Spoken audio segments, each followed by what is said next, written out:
Hello, everyone. Good morning. Please confirm if you can hear me, Christopher. Can you hear me? Nice one. Well done. Good morning, everyone. Welcome to Friday Book Review. Today we'll be looking at chapter 8 of our book, which talks about courage, right? Courage tests your talent. And this will be facilitated by Christabel, our one and only Christabel Ode. So let's all sit there and contribute, engage as much as we can. Hi, Christabel. Over to you. Hello, Samuel. Good morning. Hello, everyone. So, how was your week? Hope you had a not so stressful week when it was like 4 days. The public holiday was on Monday. It feels like it was 2 weeks ago. That's why public holiday should always be a whole week, not just one day out of the week. They're just wrong. But I hope everyone is doing well. Let's turn on our cameras so that I don't feel like I'm in the, I was about to say multiverse, but I don't think multiverse describes where we are. But please, let's turn on our cameras. So, Samuel, how many of you are on the call? I see two Samuels. Ayo, your camera is always on. Please don't shame me today. Obiora, why? And where's the button that tells people to on their cameras? Because Obiora disturbing someone. Turn on your camera. Turn on your camera. Hi, Benga. Thank you. Adroke, thanks so much. Jerry, thank you. All those people that all those people that are putting on their cameras, I'll write your name in the book of life. Doesn't mean you will get to heaven, but my own book of life will be valid. Hi, Daddy Mike. Good morning. Super. I don't know why I call that in a French accent, but I hope that's how we pronounce it. Please put on your camera. Thank you. Okay. I guess this is as many people as we get for now. Hi everyone. Good morning. Again, hope your week is super good. Has been super good so far. We're winding down till the weekend. Some people will sleep, some people will party. You guys look like really cool people that will be living their best lives this weekend. So, I hope it will be better than mine. So today I'll just share my screen so we can start and we don't take too long. So how do you share screen again? I'm kind of a baby boomer, so I have no idea how these things work. You can Uh, use the green button that Something shows. is happening to my Zoom. I can't share stuff. Okay, It's just very, share with me so I can share for you. No problem, it's very fine. tricky. Okay, next book. 1 second.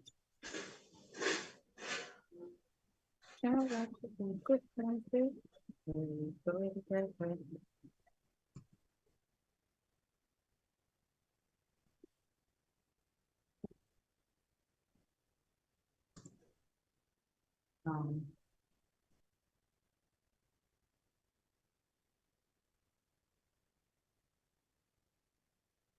hey Samuel, I have sent it, so you should see it now. Sure, I can see it now. Just give me a Okay, minute. cool, cool.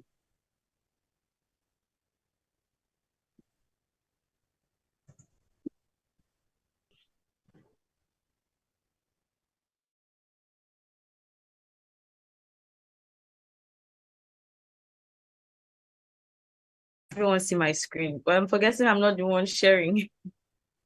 I'm not the one sharing. Okay, so today's we're reading, as Samuel said, we're discussing or reviewing chapter 8 of the book "Talent Is Not Enough" by John C. Maxwell. Before I even start, let me know who the A students are. You don't have to, we're not judging anybody here, but did you read the book? Who read the book? Who has been following the book? Don't lie. God, nobody. I know. I was always like the A students. Love it. Yes. Of course, Shakira. I mean, yeah, Samuel, HR. What's happening? Did you read the book? Samuel. Yes, I did. Can you hear me? And then raise your hand and I said I only put down fine. I'm So fine I doing don't know how to it. raise my hand, and I'm doing so many things at once. So yeah, Such a baby I actually read the boomer. book. Yeah. Okay, did anybody read the book so that I can know how many people, if I'm going to be reviewing or if I'm going to be teaching what the book says, so that nobody else, only 5 people in class. Daddy Mike, you did not read the book. I'm calling all of you out. Okay. Okay, let's go then. Please go to the first. Okay, yeah. So before I even continue, I don't know when I was reading this book and I saw that it was about courage. For some reason, this cartoon is what came to my mind. Hi, Augustina, you read the book. Thank you. Thank you. These are the people that will get prize giving like at the end of the semester or term. I don't know how to call it these days. Okay, so I don't want to, before I even go, this is very unrelated to what the book is talking about, though, but who watched this cartoon growing up? I need to know the kind of crew I'm rolling with.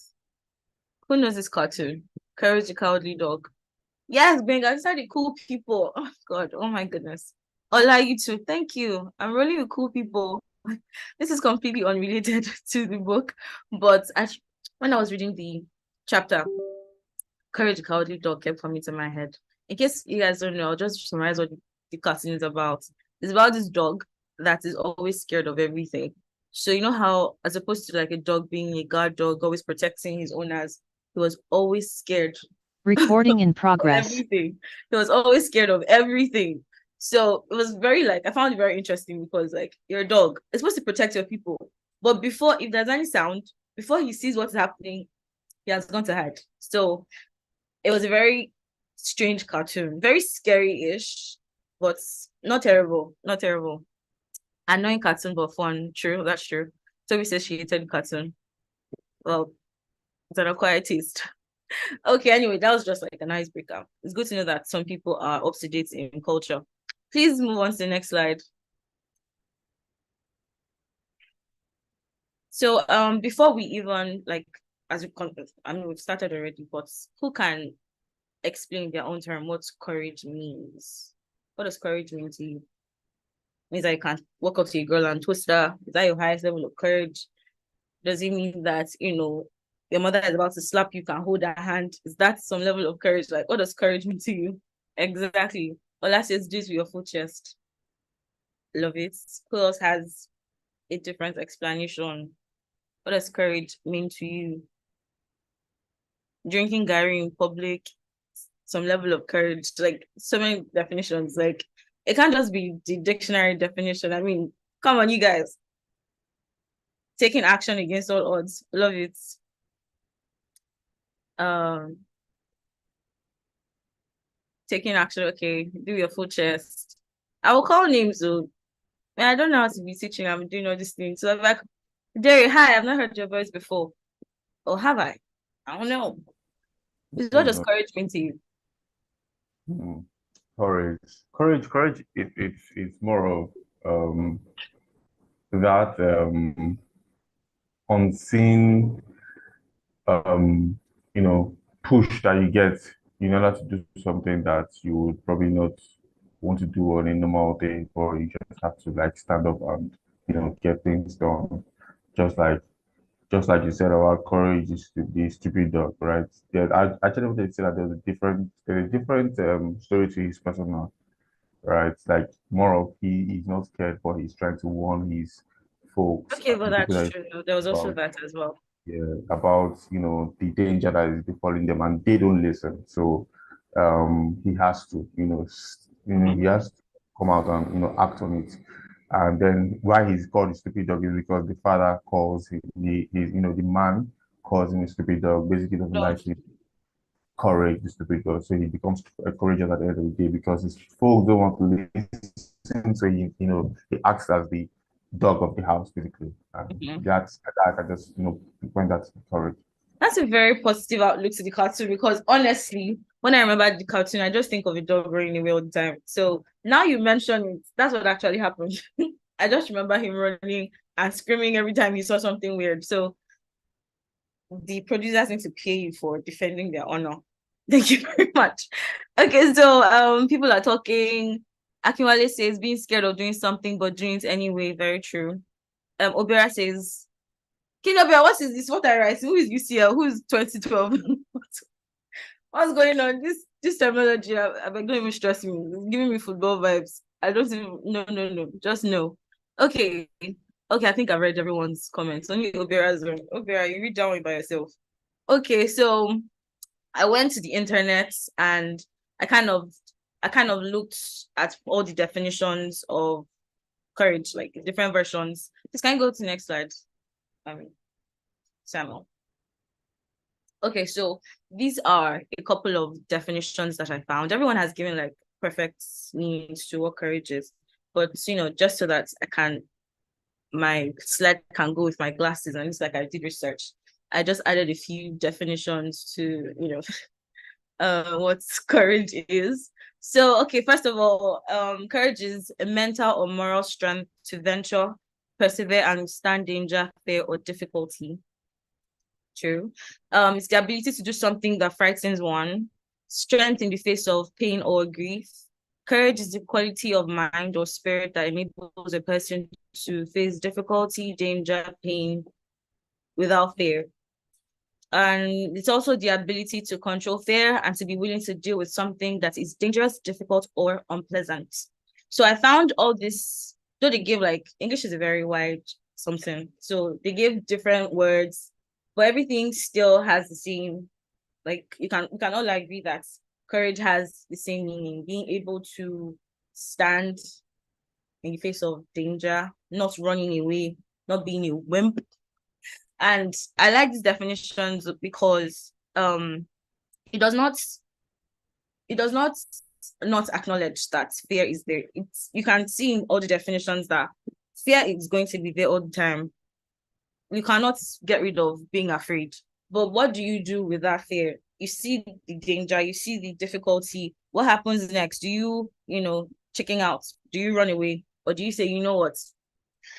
My mom did not give birth to a finish the sentence, and then you go ahead and you attack the situation or the problem straight ahead. So again, these definitions or the courage doesn't ignore fear, it acknowledges it and it deals with it. So that's what our brother Maxwell is talking to us today about, and how it connects to our talents and growing our talents, and reminding us that just having talents is not enough. You can have so much talent, you can be the best at what you do, or you can have the potential to be the best, because at this point it's courage that takes you from having just the potential to being the best, because you've taken different steps to show courage into actually showing the world that you have that talent, right? So please let's go to the next slide.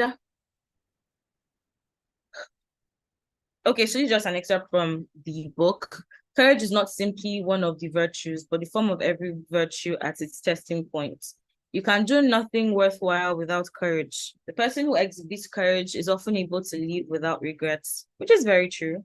And if you see all these TikTok videos where they interview other people and say, oh, what's something that you should have done? Or half of them always say that, they took chances, they did they traveled, they bungee jumped, they like half of them would say that, what's it called?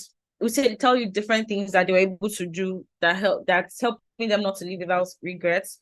And half of those things could be, I got married to the love of my life, or I traveled around the world, or I bungee jumped, or like nothing is tiny when there is courage, right? So at the end of the day, if you're going to look back at your life and say, I lived a good life, I did the thing, you have to have, I was about to say little courage, but sometimes your courage needs to develop every time. You need to have courage to be able to apply for that job that you want.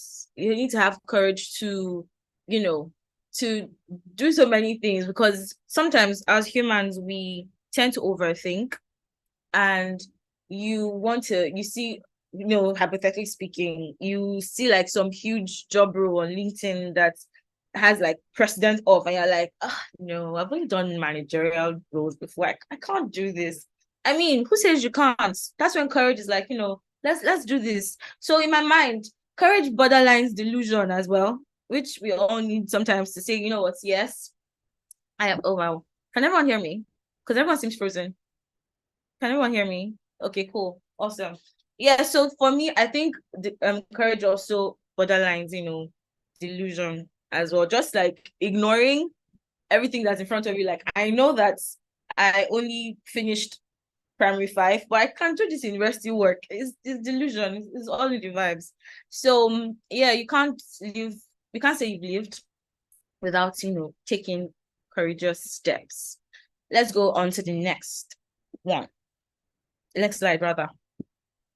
Okay. So I'm sure we're all wondering, we've seen courage for the past few slides. Now we're seeing this very, very white British man. His name is Winston Churchill. I don't know. That's how I'm reading his name. He's not giving me Winston, giving me Winston. Very, very accented.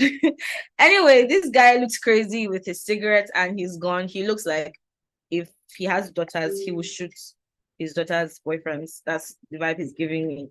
And Maxwell, out of all the men or all the role models, not Martin Luther, not Mandela, he chose Churchill as his epitome of courage and who he feels showed a lot of courage. So I just took out a bunch of things that Maxwell had to say. You could tell that Maxwell was fangirling over Churchill, like, oh my God, Churchill is so awesome. So these are things that he spoke about, so he said about Churchill. First of all, I found it interesting that when Churchill was growing up, he was, an average student, not, probably scored like C in math, not very good. His English was probably not good, probably sagged, probably played a lot of football and was just unserious in general. So he was clumsy, meaning like he just didn't get a lot of things right. Accident prone. I feel attacked because I'm accident prone as well. So he was clumsy, probably always falling down, was just not put together, like a put together person that would make history at some point. So that's why, let's have that image of young Churchill in our minds, because how did someone so clumsy get to the point where he's called the British Bulldog? I mean, I guess we'll find out. Then also, according to the internet, he was also, he's a super important man. I mean, I say Churchill, but this is the first time I'm actually Googling who Churchill is. Apparently he's an inspirational statesman. He's a writer, an orator, a leader who led Britain to victory in the Second World War and served as a conservative prime minister twice. How did a clumsy guy with merely good grades land a role as a prime minister 2 times? Like, he was the prime minister 1 time, and then they were like, you can still do it a 2nd time. It's like, how do you go from there, from here to like there? I guess courage. And again, he had this innate desire to distinguish himself. And again, we're not here to read the book word for word. So I'm hoping if you've read the book or you're able to go through the book, you would have seen that Maxwell gave a not a small like history on Churchill. He wrote a lot about Churchill in this chapter. And there's a part that talks about how he had the desire to distinguish himself. So if he was done with because he was in the army, if he was done fighting a war in Iraq, he would Google. I'm sure there was no Google at the time, but he would search, where is there war again? And he would go there and fight some more. So in my mind, that's suicidal. I don't know why the writer decided that Churchill showed a lot of courage, because according to what the book says, action was, aka always looking for where the danger was, always looking to prove himself. It gives me suicidal vibes. It gives me a man that's, because I don't know how you finish fighting war in your country. You now look for where the next war is going on, and you go there and join them and fight. Suicidal. So that's my own perspective on, who Churchill was. I don't know why it's cutting off. Is it me? Is it just me? Samuel. The last line, Samuel, can you hear me? The last line is cutting off. Not sure why. Can you hear me, Samuel? The last line is cutting off. Can you help me adjust this so everyone can read that line? I'm not sure I can. I'm not sure I can. You Okay, just have anyway. to, yeah, I can't. Okay, no, I'll just read it out. I'll just read it out. It's fine. Okay, so he also said crazy things like bullets are not worth considering. So he was never scared of bullets. Again, crazy person. I don't believe the gods would create so potent a being as myself for so prosaic an ending. So he's like, I will go to war, guns, bullets will be fired, but I'm not meant to die like this. Again, borderline delusion is what we all need to go through life. And somehow in his mind, he felt that he was going to have a better death than by bullets. I guess some people now they're going to die anyway.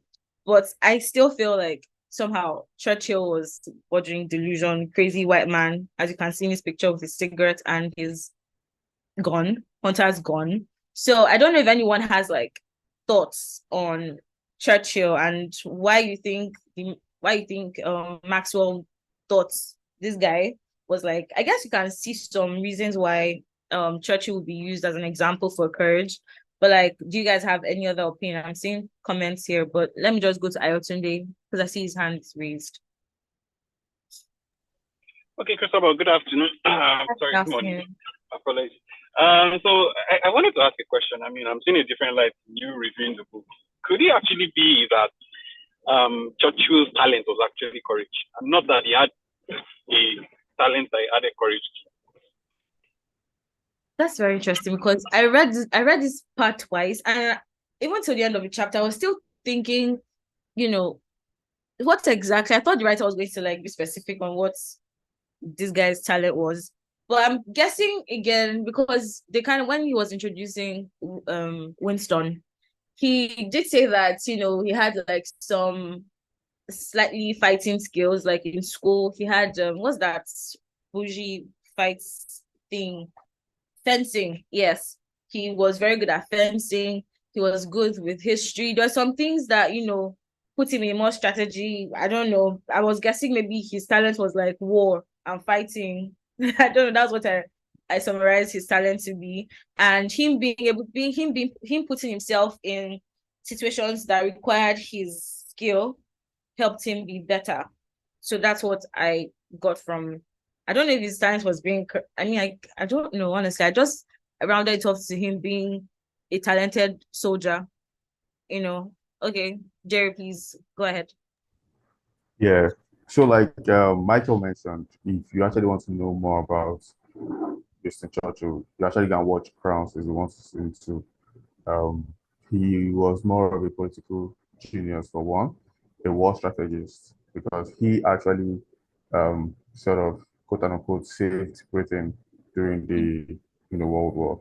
He was a very phenomenal figure when it came to managing the British Empire. During the time where I've forgotten these guys, but they're from Ireland or so. When they try to take like be on their own, but he was just political genius and the war strategy. So I think where the author is referencing him as an inspiration, as that guy, that those actions could actually come in place. It could actually be like I could actually see why he actually had him as someone to actually reckon with when it comes to his points. Okay. Anyways. Thanks, Jerry. Giving history teacher vibes. Love it though. Okay, Annabelle says Churchill was a political genius. He knew just where to put in his efforts. I guess Churchill is. I've not watched The Crown. I don't know why. I'm not very interested in royal family, and that's what everyone says The Crown is about. So I just haven't gotten around to seeing it. May never. Even though Churchill seems super interesting. But sure. Anyway, thanks everyone for your input on who Churchill is. Like, okay, Annabelle, please. Thank you. Go ahead. Okay, so I know back in school we studied Churchill in some kinds of political, the World War and everything. And to just add to a bit of what I wrote on the comment chat, Churchill was a kind of okay. So I remember working on a paper that had to do with the air flight, the Air Force, and there's this guy they call the Harris, the bomber, and everything, and how he actually took a very drastic decision, which actually was a war crime, But in other words, all I'm just trying to say is that Churchill knew where to align himself, and then most of the things that were actually seen as wrong were actually, he always used to claim it as it being for the British people. And it just kind of made the people more endeared to him that, okay, this one is after our own interest. So that's why another reason why I feel like Churchill was kind of very, very popular. He was a popular and influential figure because he just knew where to put in his effort. He just knew who to align with. He just knew that, okay, the fight in maybe Suez Canal now, if I involve myself there and I come up with something very, what is his name again? A very good solution, it's going to earn him a lot of reputation. And he actually had a way too of actually going with the royals too. He had a way of actually making sure his opinion counted. So Churchill was what we call a bit of a political, I don't know how to pronounce it, a Nazist or something like that. Someone that's very full of themselves politically. He just knew it. It's sounding more like a crazy man, as I already expected from the pictures I found of him online. Okay, thanks, Annabelle. He seems like a pretty interesting. He pretty much mentored the queen, so he caused our slavery. That's what I'm getting. That might he contributed to our slavery. One reason why I don't like him. Okay. Okay, so moving on to the next, we've spoken a lot about Churchill. I just wanted to introduce the main character of this chapter because Maxwell talks about him and uses him a lot and to explain and bring up courage. Okay, so we're going to the main reason why we're even reading this book. Why does talent need courage?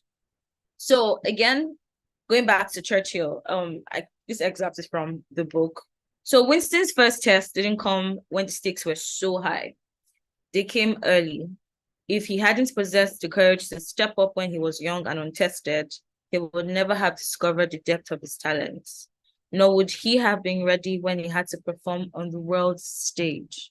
So again, if you have read the book, you would see that Maxwell, that's our author for the book, listed and spoke about few instances where he started doing big things from when he was 16 and 22 and going to different places to contribute to their war strategy and etc etc etc. So the point is that Churchill, and then there was a brief from a new client or current client, and you don't put yourself and volunteer. You know what?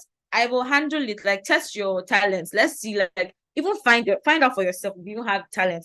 Like, find out the truth. If you really do have the capacity to be the best copywriter that you can be. So it says that if you fail the test, if you fail to face the clients, then we'll never get a chance to develop talents. You will not improve. Whether or not this girl, her presentation skill is not very great. At least now you know.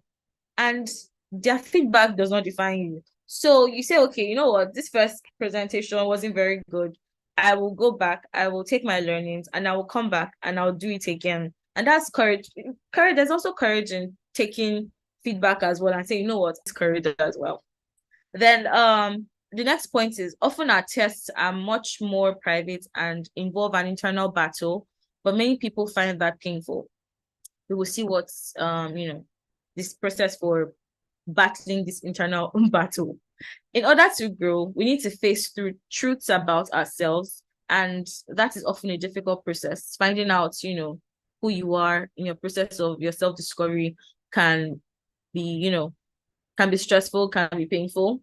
That if you are even looking to change, the change is always uncomfortable. I've read that part. In order to grow, we need to face truth about ourselves.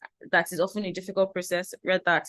A person doesn't know what he's really made of until he's tested. It's first music, and his voice sounded horrible. Like, you would not even believe that the chant that we play in our wedding is giving that's his voice, and he's like, wait, what? And it was able to get from that point. I wish I had that video. I should have kept this video in this slide. But like, there's no way he would have gotten from that point of the frog voice to the Ed Sheeran we know without putting the work and having a singing coach, because he loves singing coach. and practicing his vocal skills. So that's the point. And you see that there are so many people that probably grew up singing better than him, but we don't know where they are. We can't find them. They're probably doing something mediocre. Nothing is mediocre, but like they're probably just somewhere in the world not being popular as a Sharon. So that's the point, that you need to always lost my train of thought. You need to always put your best foot forward, whether you think you have talent or not. At the end of the day, inner drive will always speak for you. You have inner drive to do better. If you're in point A, inner drive to go to point D. If you were born in point D, you have inner drive to go to point M. So like the inner drive should never cease from your chest. And honestly, I don't know if this example applies here, but like, just because I'm not a football fan, but this point was given, between those that were born with talent and those that had skills that they had to develop, was giving what those two footballers, Messi, was giving me Messi and Ronaldo vibes. Everyone says that, Ronaldo was born. Ronaldo has to always practice his skill, and Messi is like born talent. I have no idea why people say that, but that's what my brother say. And somehow, when I was reading this part, it just came to my head. It was giving Messi and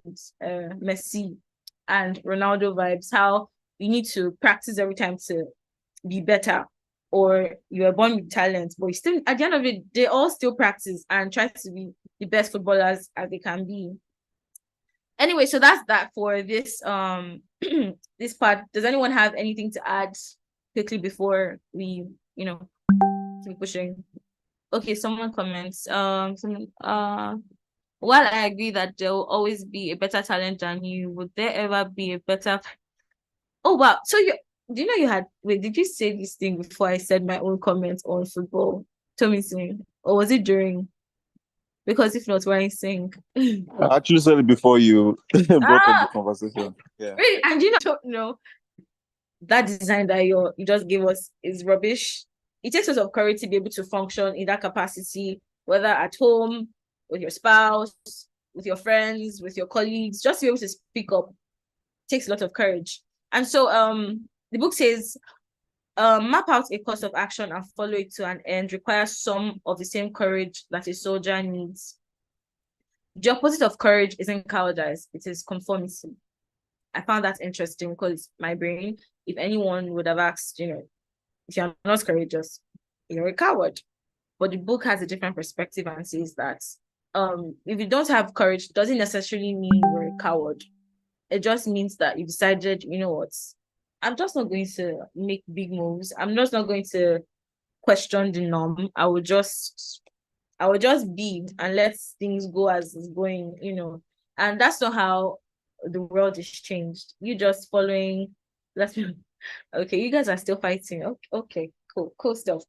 Okay, so the point is that if you're going to have courage, that means your courage will show in times when you need to test or question how society thinks, how your office policy is, or what the client is saying. That's a big one. So if you're able to tell the client, sir, you don't know your job, so shh, that's courage as well. So there are times that you need to show up and infuse courage in your job when you're presenting to clients or defend. It talks a lot about courage, but it also gives us actionable steps on things that we should do and on points on how to learn with courage or the process of learning. It talks about observing. So, researching, reading, asking questions from people who you think are better, than you in like certain areas, just learning. Then when you learn, you have to practice, you have to act.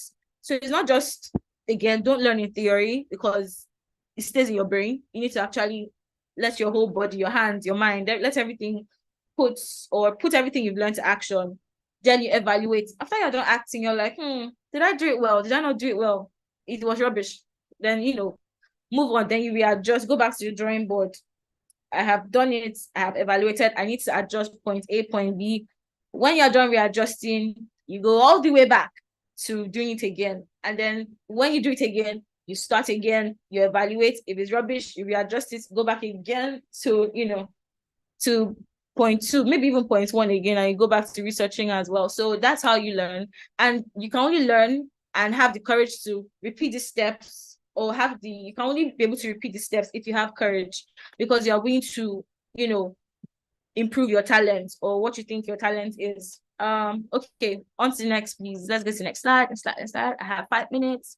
5 minutes. Okay, so our courage will be tested when we take the high road, even as others treat us badly. Again, he's just being a therapist. He's talking about how sometimes in our workplace we want to snatch a wig. There are people who are going to piss us off and say things like, your clients might say something that will be like, Ayo, did you even go to school? This work you are giving is it's not proper. And you have to sit there and be like, I apologize for the oversight. When you really want to just snatch that time. So this guy is treating me badly, but I'm going to chill and not overreact. That takes a lot of courage as well. Our courage will be tested when being out front makes us an easy target. So you're like the best thing in the office now. We know there's always that person that comes in new. There's just like the golden child of the company that every management is always like, oh my God, or people are always like, oh my God. And then all of a sudden, people are just looking at you sideways like, wow, teacher's favorite. So there is that, there are people who are like that. So if you're in that position and you are going to lead people, you need to know that people will find you. People will probably be beefing you if they're not good people. And it takes a lot of courage to say, you know what, I know that some people are not comfortable, but I'm going to do my job and I'm going to treat other people well. And I'll have the courage to, just go about my day and do the work I have to do properly. Okay, so I would read that, but I have 4 minutes left. So let me just read one of it. If you're a leader or even an innovative thinker, you will often be ahead of the crowd. And that will at times make you an easy target. And it requires courage to move on from that. Often leaders are misunderstood, their motives are misconstrued, and their actions are criticized. That too can be a test, one that makes us stronger and sharpens our talents, if only we have the courage to endure it. So that's how CEOs are made. So most people don't like their CEOs. I'm sure we all like GB, but most people don't like their bosses, but that's because they are doing their job properly. And if GB had stayed on his bed and thought, my staff people don't like me or my workers don't like me, do you think he'll wake up and do his job? No. So it takes courage to wake up and do what you have to do. So if you're going to go far, courage is required. Okay, next and last step on how our courage will be tested. Wherever we face obstacles to our progress. So address, anytime we want to move forward, obstacles, difficulties, problems, and predicaments are going to get in the way. Every obstacle we overcome teaches us about ourselves, about our strengths and weaknesses. Every obstacle shapes us. When we succeed in the midst of difficulty, we become stronger, wiser, and more confident. This is why some people with mediocre talent, okay, again, I don't know why that part is here because it's supposed to be in the previous parts. Anyway, the point is that, when we shouldn't be afraid of obstacles, we shouldn't be afraid of feedback. Sometimes feedback can be, oh my God, I don't want people to think that, I'm not good at my job. Feedback is good. Those little problems, obstacles that we face on our journey to being the best we can be are all welcome because they help you get better as you go along. So, okay, next slide, please. Okay, so this is just a point that the book says, talent plus courage makes you a talent plus person. So you already have talents. How about you sprinkle a little bit of courage into it? And then you become a talent plus person. Means extra good at your job, extra good at what you do, and then you are able to go from here to here. Okay, next slide. I think that's almost the last slide. Yeah. So this next slide, again, I like the book because it gives us practical. Sorry guys, it might just be 2 extra minutes. I won't be done from here. It's almost like 11 o'clock. So this part talks about ways that, like putting talent plus formula into action. I like the book because, again, it gives us actionable steps. So number 1, look for courage inside, not outside yourself. So you have to first decide that, okay, from today, don't wait till the beginning of the year. Don't do new year, new me. You can always start today and say, you know what, today I'm going to decide to be courageous, and that's where it all begins and it all changes and your whole life changes. Then grow encouraged by doing the right thing instead of the convenient thing. So the right thing sometimes might be hard, but having the courage to say, you know what, no, this design is good, no, this design is not going to work for your brand, or no, this campaign is not going to do much. Like, just be able to speak up and do the right things or say the right thing instead of just conforming is good formula to be a talent plus person. Take small steps of courage to prepare you for greater ones. So don't just wait till you are like team lead or you are in some fancy position. The small role you occupy or small space you are in, how can you take tiny courageous steps? Because those steps will, bigger process. So by the time you see that you're taking tiny courageous steps, one day you will look back and you see like you have a whole bundle of courageous things that you have done. So the tiny steps always matter. Recognize that a leadership position won't give you courage, but courage can make you a leader. So again, you don't have to wait till you're head team lead or whatever. But like those tiny courageous decisions that you make in the small role, there are no small roles. But like only small actors. So those like tiny decisions or actions that you make will make you will make you the leader